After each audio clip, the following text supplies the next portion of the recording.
70年代，我哋紅豆豆、氣昂昂，成班友坐住部解放牌，帶住大紅花，好似上戰場咁，唱住斗龍撐柱，斗兵爭柱，斗祖國最需要的地方去。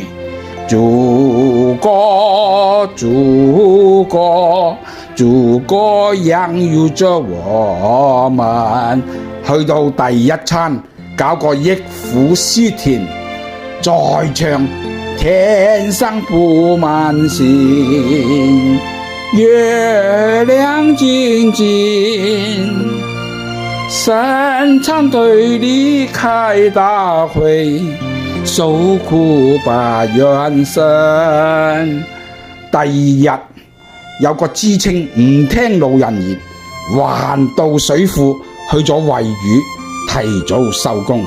又要唱是人的事，是經常發生的，但是要想到人民的幸福，想到大多數人民的利益，就算為人民去死，也死得光榮。唉，我嘅普通話撩晒口，陰公。